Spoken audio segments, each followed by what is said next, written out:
अस्सलाम वालेकुम स्टूडेंट्स। आज का हमारा जो फ़िलासफ़र है जिसको हमने स्टडी करना है वो जॉन लॉक है। उसके जो लिबरलिज़म के बारे में आइडियाज़ थे, लिबरल डेमोक्रेसी के हक़ में जो वो बात करता था, उसके बारे में हम डिस्कस करेंगे यहाँ पे। तो इंग्लैंड में जो लिबरलिज़म का आगाज़ था वो जॉन लॉक ने किया। जॉन लॉक जो था वो father of modern liberal democracy भी कहलाता है और इसने इंग्लैंड में जो लिबरलिज़म की तहरीक है उसको बहुत ज़्यादा तक़वियत पहुँचाई।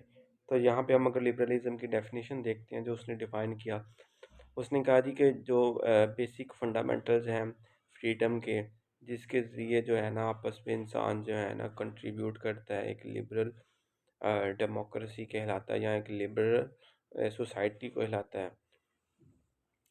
उसके बाद उसने जब देखा जी, उसमें उसने कहा जी डेमोक्रेसी इसमें फ्री एंड फेयर इलेक्शंस होंगे एक लिबरल सोसाइटी के अंदर, डेमोक्रेटिक कंसेप्ट्स होंगे, ह्यूमन राइट्स की बात की जाएगी, इंसान जो है वो एक दूसरे के राइट्स की कदर करेगा, ह्यूमन राइट्स जो है ना वो उसको फोस्टर करेगा, उसका एक फ़रोग होगा उस सोसाइटी के अंदर। उसके बाद उसने कुछ प्रिंसिपल्स बताए, उसमें सबसे उसने कहा कि human reason believe should be supported by evidence rather than dogma and censorship, कि इंसान जो है ना उसके ख्यालात को दबाना नहीं चाहिए या उसके ख्यालात को मॉडिफाई करके किसी ऐसे वे में नहीं बताना चाहिए कि वो बिल्कुल ही जो है ना उसका मीनिंग अल्टर हो जाए। इंस्टेड हमें क्या करना चाहिए कि हमें जो है ना एविडेंस की बेस पे हमें जो एक लिबरलिज्म की फंडामेंटल्स की बेस पे जो है ना किसी भी सोसाइटी को क्लासीफाई करना चाहिए। क्लासीफाई करने के बाद वहाँ पे जो है ना ह्यूमन रीज़न के ज़रिए उस सोसाइटी का क़याम करना चाहिए। ऐसा ना हो कि हम किसी इंसान के आइडियाज़ को, इंसान की फीलिंग्स को इस तरह छुपा दें, इतना मॉडिफाई कर दें कि उससे क्या हो कि वहाँ पे वो सोसाइटी का क़याम अमल में ना आए या सोसाइटी जो है ना वो डिस्ट्रॉय हो जाए। It is related to toleration of different religious, philosophical and political beliefs। तो ये किस तरह से हम ये कर सकते हैं ह्यूमन रीज़न या किसी सोसाइटी का काम, कि जितने भी वहाँ पे लोग माइनॉरिटीज़ रह रही हैं, जितने भी डिफरेंट फिलोसफिकल आइडियाज़ के लोग रह रहे हैं, तो उनके आइडियाज़ का एहतराम किया जाए, उनको कोई सज़ा ना दी जाए, उनको वेलकम किया जाए कि वो डिफरेंट आइडियाज़ एक सोसाइटी के अंदर ला रहे हैं। तो लिहाजा वो जो है ना उनको जो है ना कोई भी स्टेट जो है वो तब सही एग्जिस्ट कर सकती है जब उस वो रिलीजन से पाक हो, रिलीजन इन द सेंस कि वो किसी भी मज़हब के ख़िलाफ़ तअस्सुफ़ की फ़िज़ा उसके अंदर ना हो, और फिलोसफिकल और पॉलिटिकल बिलीफ्स का भी एहतराम किया जाए।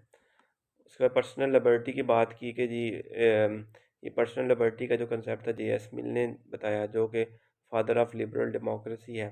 ठीक है, father of liberal democracy J S Mill है और father of modern liberal democracy क्या है जी, जॉन लॉक है। तो जे एस मिल ने अपना ऐसे लिखा था ऑन लिबर्टी, उसमें उसने पर्सनल लिबर्टी का बड़ा ख्याल रखा और पर्सनल लिबर्टी के बारे में हक में बात की। Lock develop a system of safe guard against arbitrary arrest, के कोई भी किसी को ऐसे फजूल में अरेस्ट नहीं कर सकता।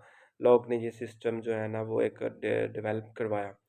ठीक है, कि इंसान को जो है ना हक़ों का, अगर उसको गिरफ़्तार किया जा रहा है तो उससे पूछा जाए, या वो पूछने का हक़ रख सकता है कि मुझे किस वजह से गिरफ़्तार किया जा रहा है। तो ये मॉडर्न स्टेट के अंदर भी ये कंसेप्ट जो है ना वो वायबल है और एग्जिस्ट करता है। इसके बाद नेचुरल इक्वालिटी की बात करता है वो। नेचुरल इक्वालिटी क्या है कि इंसान जो है ना बाय नेचर, अगर उसका कलर ब्लैक है, वाइट है, जैसे भी है, वो किसी भी नस्ल से बिलोंग करता है, तो बाय नेचर भी जो है ना अल्लाह ताला ने उसको इक्वल हकूक़ दिए हैं और वो नेचुरली भी जो है ना इक्वल है। तो इसकी बेस पे जो है ना उसने ये कंसेप्ट जो है, जॉन लॉक का, इस कंसेप्ट को यूएस में बहुत ज़्यादा पज़ीराई मिली, और उसकी वजह से क्या हुआ कि उन्होंने यूएस यूनिवर्सल सफरेज का हक जो है यूएस में भी दिया गया, यूरोप में भी दिया गया।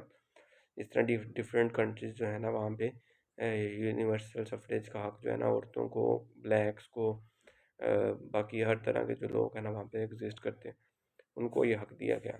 तो ये नेशनल इक्वलिटी की जो बात जॉन लॉक करता है, तो इसका मॉडर्न लिबरल डेमोक्रेसी में बहुत ज़्यादा फ़ायदा होगा कि लोगों के दरमियान एक इक्वलिटी पैदा होगी।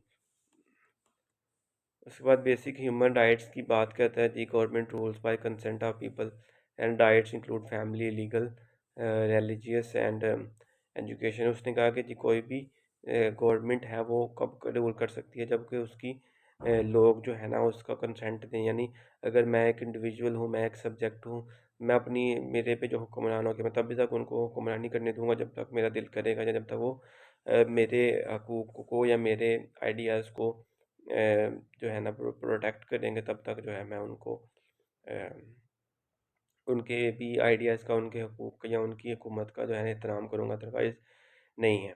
तो वो इसमें बेसिक ह्यूमन राइट्स क्या है कि फैमिली आपकी क्या क्या राइट्स हैं, लीगल राइट्स क्या हैं आपके स्टेट पे, उसके बाद रिलीजियस राइट्स क्या हैं कि आप किस तरह से अपनी एक सोसाइटी के स्टेट के अंदर जो है ना अपने रिलीजन की पजीराई या रिलीजन को जो है तब्लीग कर सकते हो। एजुकेशनल राइट्स हैं इसके अंदर कुछ। उसके बाद system of checks and balance इसने बताया, हम उसको आगे ये टेबल में डिस्कस करेंगे जो हमारा नेक्स्ट लेक्चर है। तो system of checks and balance में क्या होगा जी कि उसने कहा कि जी कोई भी जो सॉवरेन है, जैसे हमने पीछे बात की प्लाटो ने जी फिलासफर किंग को एब्सोल्यूट पावर दे दी। जब हमने बात की थॉमस होब्स की, उसने लेविथन को एब्सोल्यूट पावर्स दे दी। ठीक है, उसके बाद मैकावली ने क्या किया जी, उसने जो उसका प्रिंस था, प्रिंस को एब्सोल्यूट पावर्स दे दी। लेकिन जॉन लॉक यहाँ पे कहता है कि एब्सोल्यूट पावर नहीं देनी चाहिए, पावर तभी दें या उतनी ही दें कि जी system of checks and balance जो है ना वो बरकरार रह सके लोगों के दरमियान। एक जो है ना अगर कोई किसी को कोई अथॉरिटी दी गई है, तो कोई उस पे ऐसी सुप्रीम अथॉरिटी भी हो जो उसको चेक कर सके। या अगर सपोज अगर चीफ जस्टिस को जो है ना वज़ीर आज़म लगा सकता है, तो वज़ीर आज़म को ये हक नहीं होगा कि चीफ जस्टिस को वो उतार भी सकता है, उसके लिए कोई और अथॉरिटी हो, कोई और इंडिविजुअल उसके लिए जो है ना वो सूटेबल होगा। तो आज हमारा ये टॉपिक था लिबरल डेमोक्रेसी के बारे में, एक छोटा सा टॉपिक था। नेक्स्ट हम जो है ना वो जे जे रूसो को डिस्कस करेंगे। जे जे रूसो के बारे में देखने के बाद हम जो है ना एक कंपैरिजन करेंगे जो है हमारे पास थॉमस होब्स, जॉन लॉक और जे जे रूसो का, ताकि आपको इनके सोशल कॉन्ट्रैक्ट के बारे में जो बेसिक डिफरेंसेस है उनका आइडिया हो सके। आई होप आपको लेक्चर समझ आया होगा। Thank you so much.